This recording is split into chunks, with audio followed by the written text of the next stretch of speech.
Don Tomás Torre González, que es el codirector de excavación, que hablemos con propiedad, codirector de excavación del yacimiento ibero del Cerro de las Cabezas. Hoy vamos a dar a conocer un estudio que bueno, lo que pasa que lo que nosotros hacemos es ir poco a poco, creo que con cierta humildad, en cierto tipo de cosas.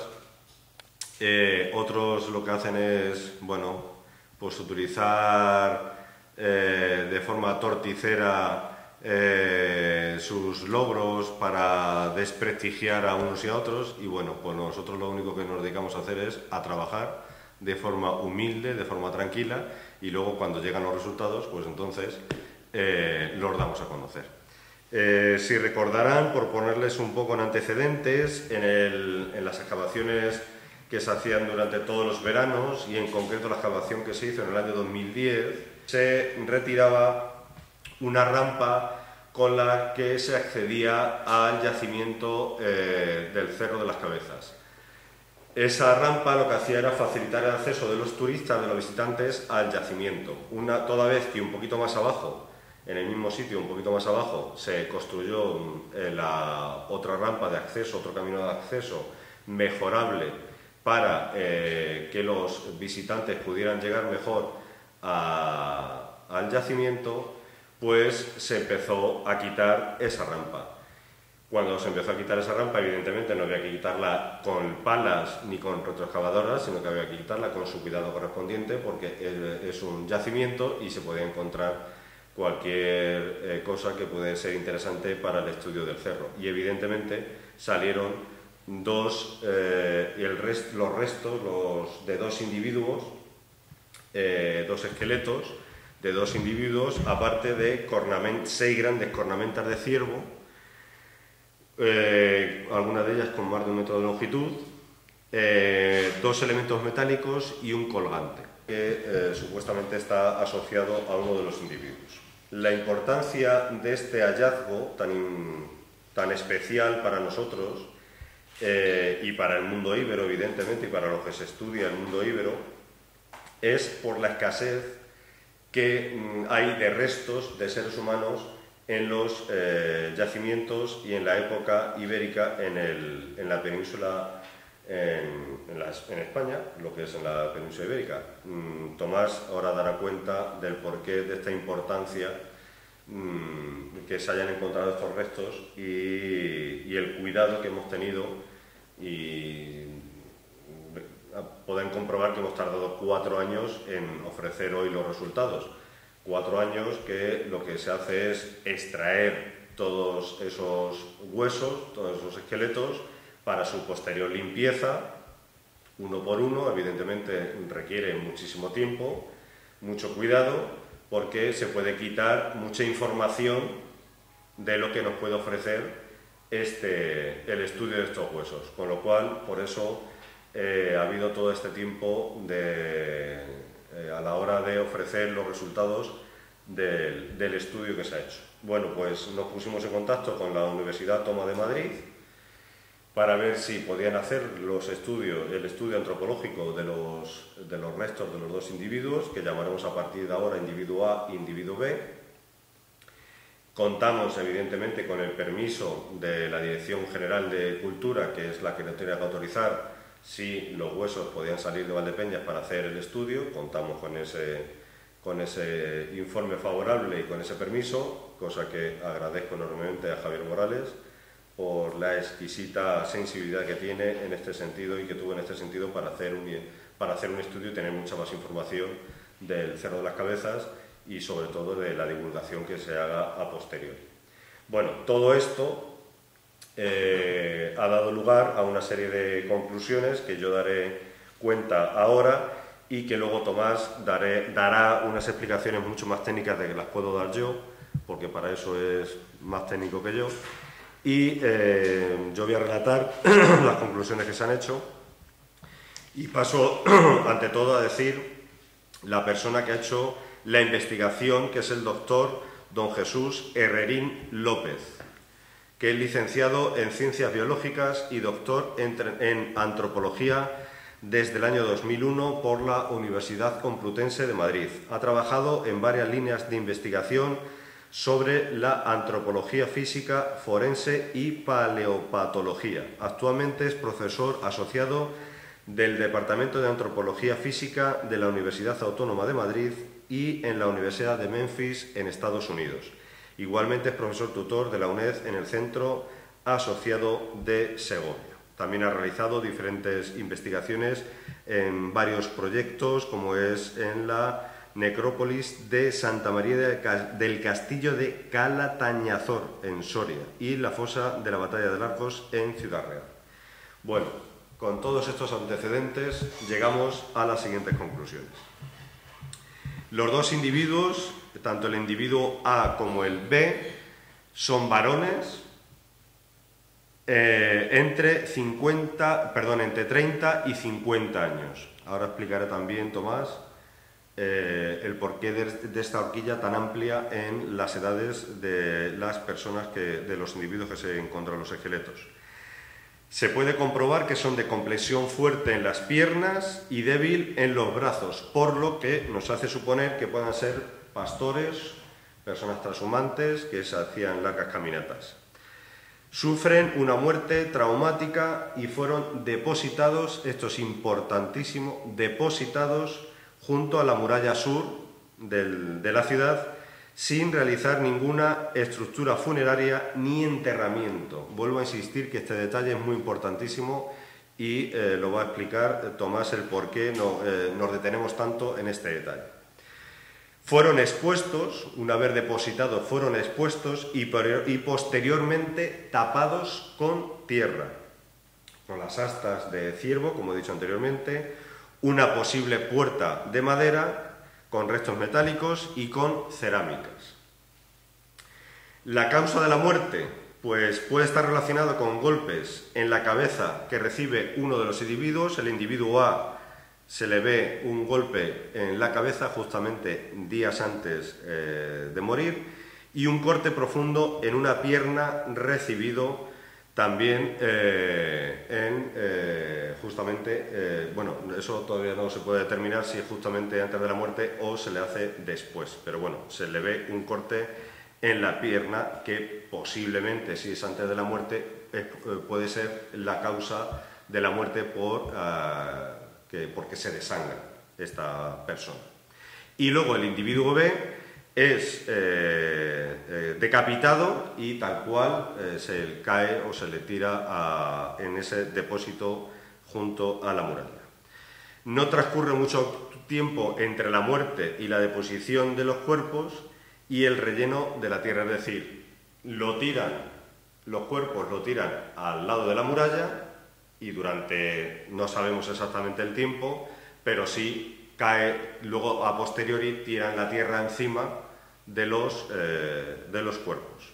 No hay en ningún momento intencionalidad funeraria en la deposición de los muertos, es decir, nunca se ve ni se aprecia ningún enterramiento. Y vuelvo a insistir en este detalle. Otro aspecto importante que ha salido en el resultado del estudio es que las dentaduras demuestran un desgaste excesivo por dedicarse, supuestamente, esto sí que barajamos la hipótesis, a realizar trabajos abrasivos a la hora de trabajar con pieles y demás, es decir, utilizaban la boca como una tercera mano. Parte también un poco de la cultura íbera. Y luego también se plantea la hipótesis que la muerte de estos individuos esté relacionado con la intención de dar un castigo a estos mismos individuos, o bien porque pertenecían a otra población que estuvieran en guerra, o bien porque eran ladrones y se les aplica un castigo. Con la posterior exposición de estos cuerpos en la muralla, en el exterior de la ciudad, para advertencia de posibles malhechores que pudieran llegar a la ciudad íbera para hacer cualquier barbaridad. O bien, ¿vale?, puede tratarse de un depósito votivo, las dos con V, ¿vale?, votivo, un depósito votivo que es un hecho bastante frecuente en las comunidades íberas y que puede ser, con motivo de la ampliación de la muralla, como un ofrecimiento que se hace por este acto.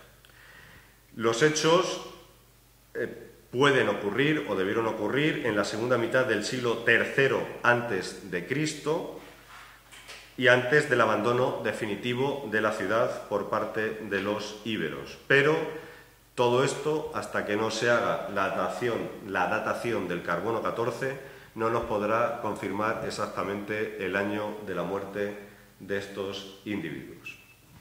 Por mi parte, está todo dicho, de una forma muy somera, lo que son las conclusiones del estudio que se ha hecho desde la Universidad Autónoma de Madrid, y ya Tomás tiene la palabra.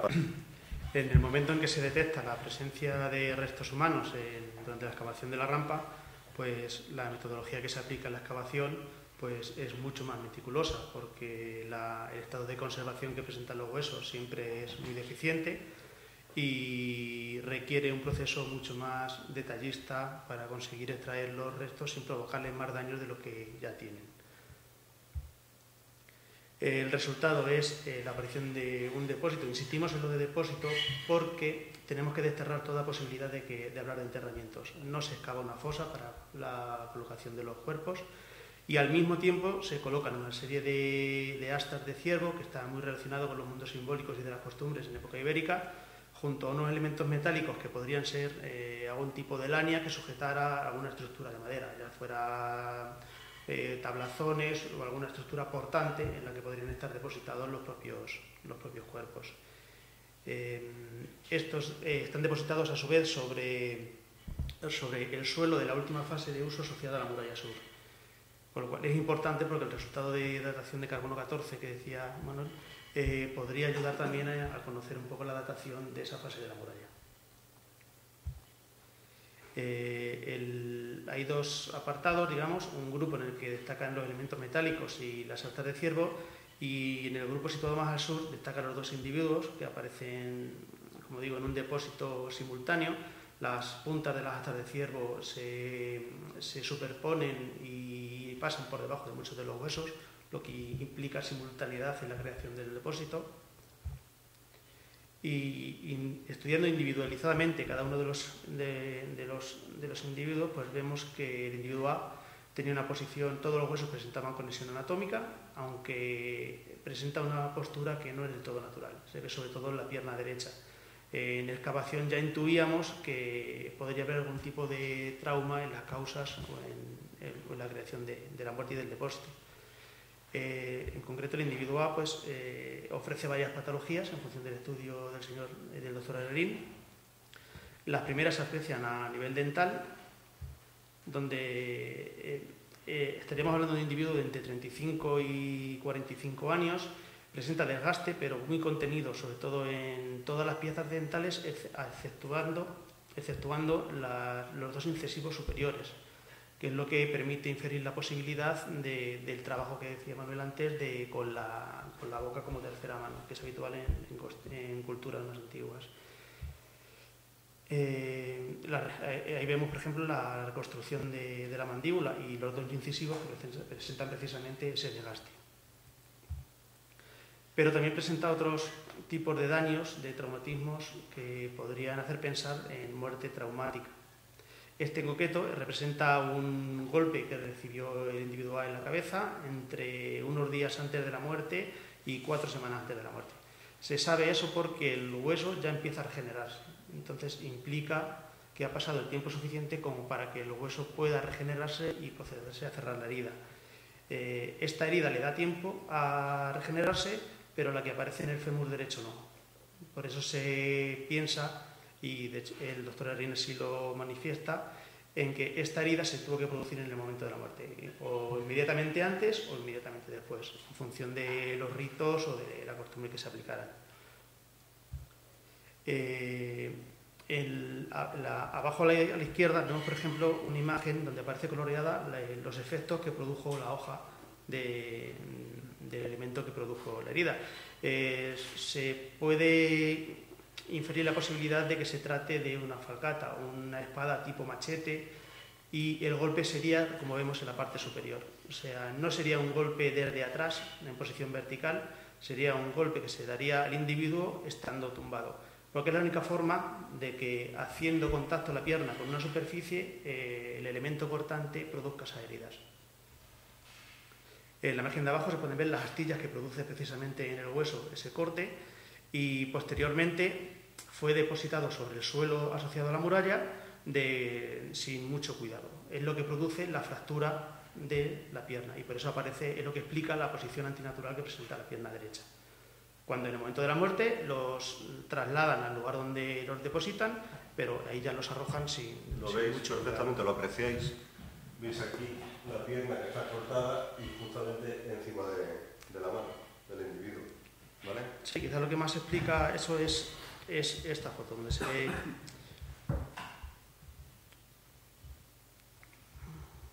Sí, esa está la mejor imagen, donde se ve cómo la rodilla sí está articulada, pero lo que es el fémur... Bueno, el fémur está articulado, pero es la rodilla con toda la tibia y el peroné lo que está fuera de su posición natural.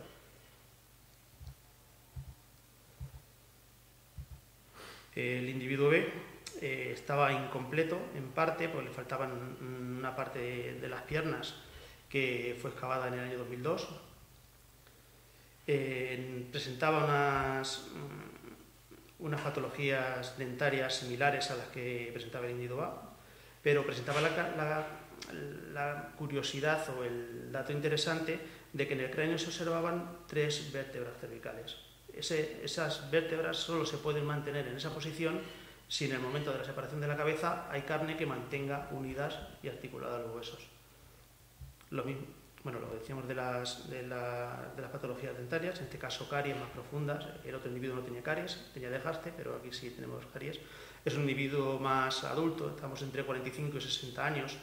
A veces es difícil precisar con más precisión la edad de los individuos, porque estamos hablando de individuos de 2.300 años que con un estado de conservación no muy bueno por el tipo de tierra en el que se hallaban envueltos.